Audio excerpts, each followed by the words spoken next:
Hello, everybody, and welcome back to GSL-English. My name is Gideon, and in today's video, I'm going to be giving you some essential tips to help you improve your fluency when speaking in English. Now, I've been teaching English for probably over 6 years now, and the biggest question I get asked by students is, how can I become fluent?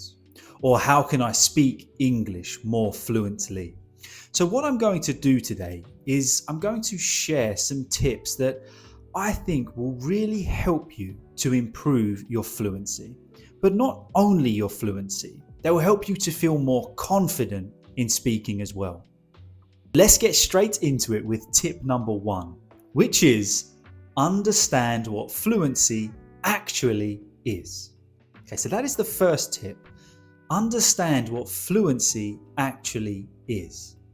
Now, before you say, well, of course I know what fluency is, and you skip past this video or go straight on to the next tip, please just hear me out and listen to what I feel fluency is. Fluency is not perfect English. I'm just going to repeat that. Fluency is not perfect English. Those that would be considered fluent in English make mistakes.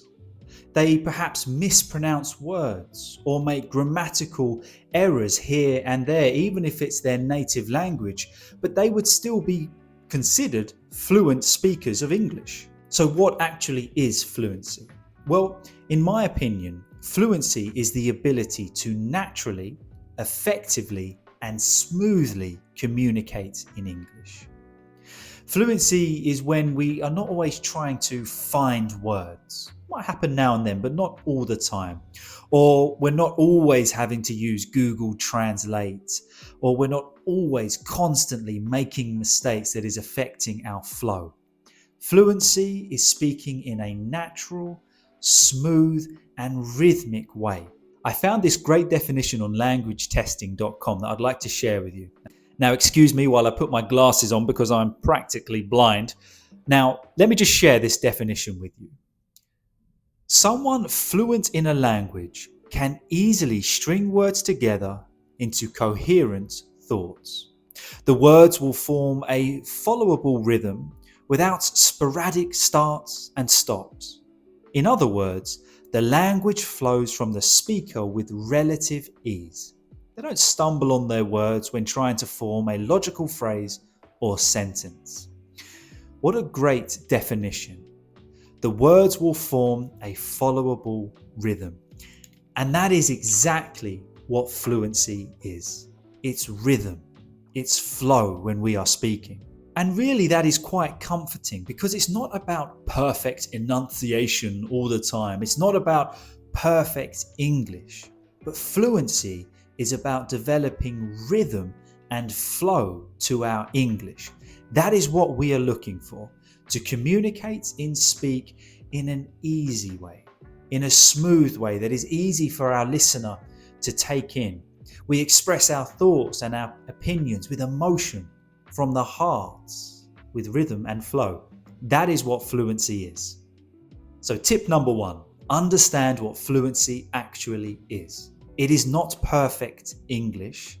It is speaking with rhythm and flow, clearly expressing our thoughts and opinions without always stopping and starting.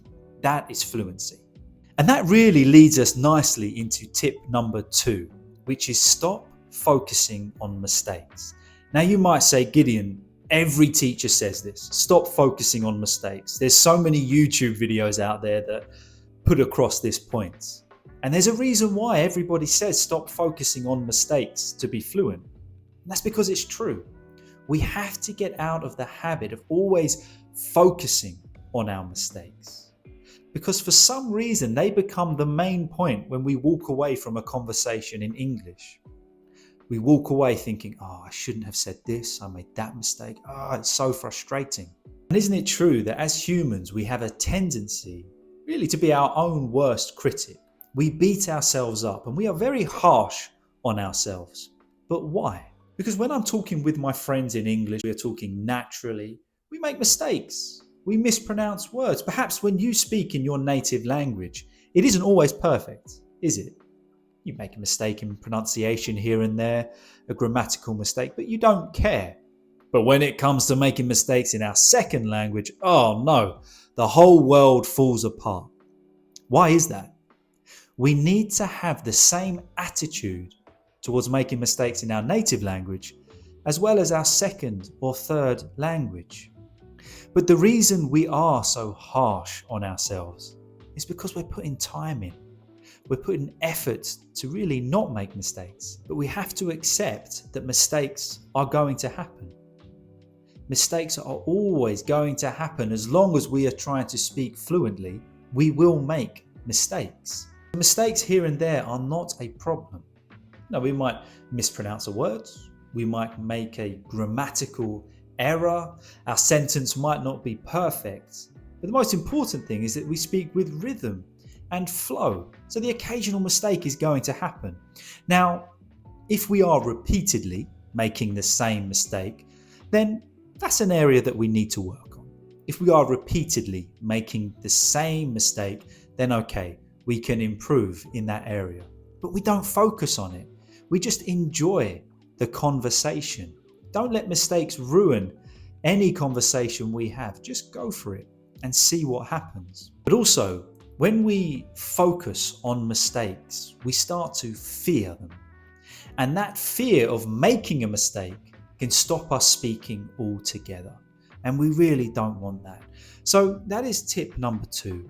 Stop focusing on mistakes because you are going to make them. I am going to make them. It's part of human nature. It happens. Okay? We correct the areas that need it, that we constantly make the same mistakes in, but we don't focus on them. We move on to the next conversation and just enjoy it. Try and develop more of a positive attitude towards your speaking. Okay, tip number 3, and it is immerse yourself in English. Immerse yourself in English. What do I mean by immerse? To illustrate, let's take this pen.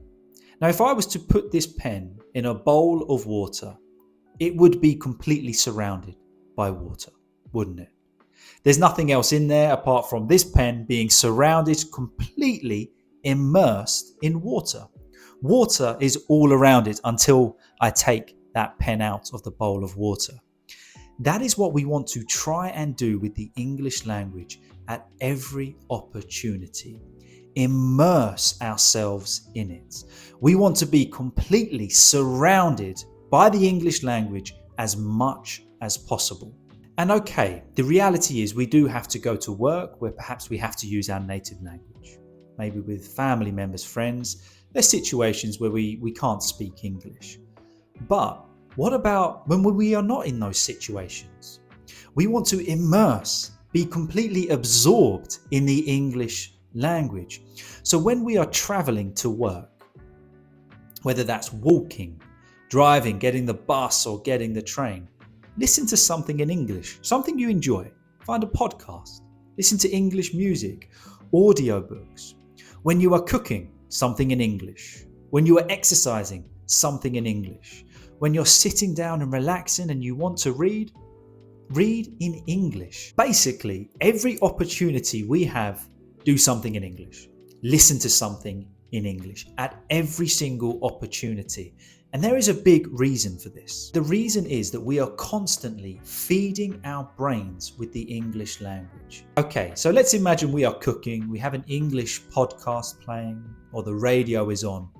We might not be actively listening to every word that is spoken, but we are passively feeding our brain with expressions, sentence structure, pronunciation, accents, thoughts and opinions in English. When we are exercising, we are listening to music in English.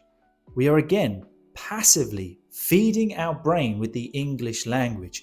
And the more we do this, you will start to realize that when you speak English, you will use an expression or a word and you will think, where did that come from? Well, it's come from those podcasts that you've been listening to passively. Or you notice that your rhythm and your flow becomes a lot more evident when you are speaking. That's because you are passively taking in sentence structures, I can't stress enough how important this is.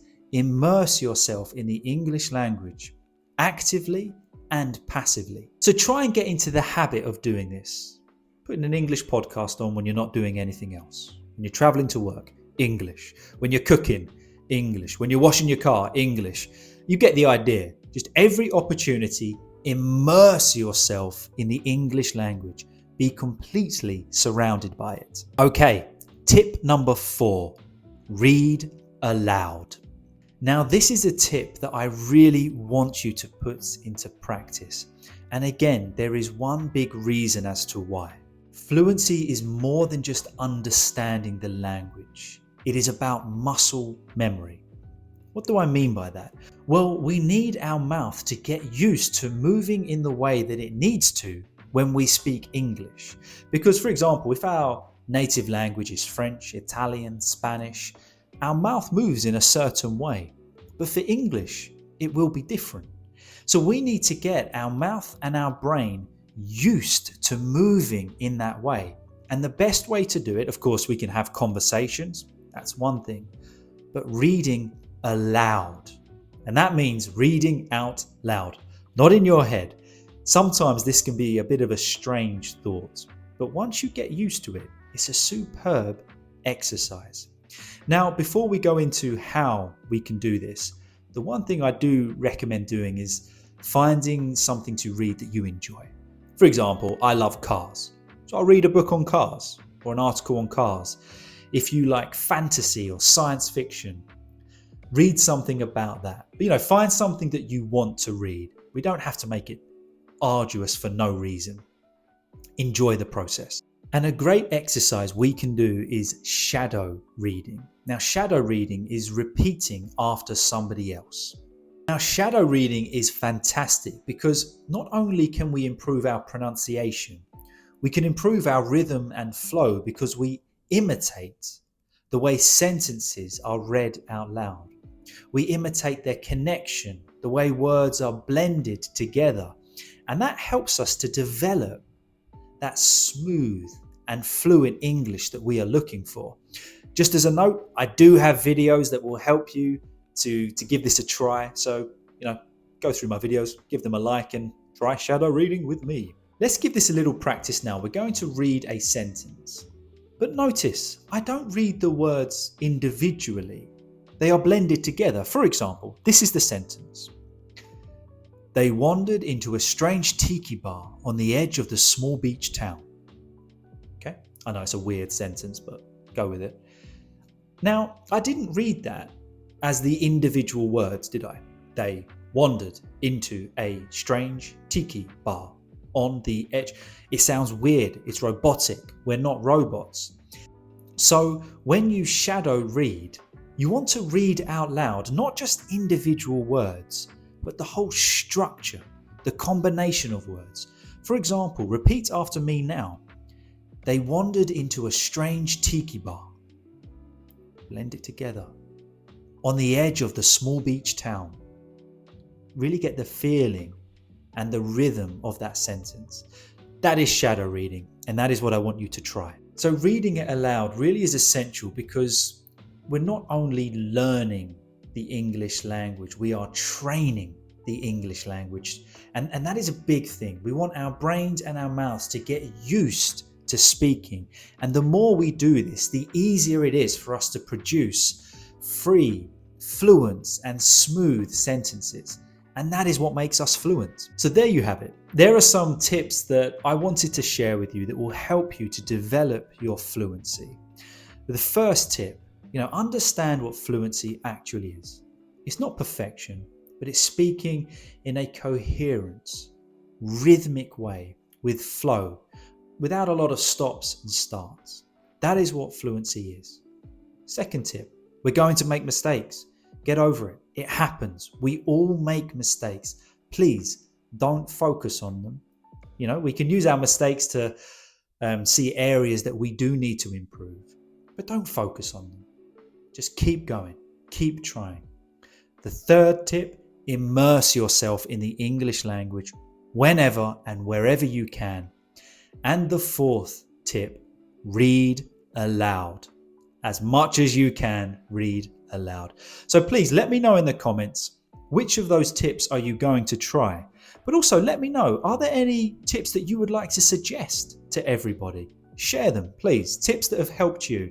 So as always, this is GSL English. My name is Gideon. Please don't forget to like this video, give it a thumbs up, and subscribe for more English content. See you soon, guys. Have a good one.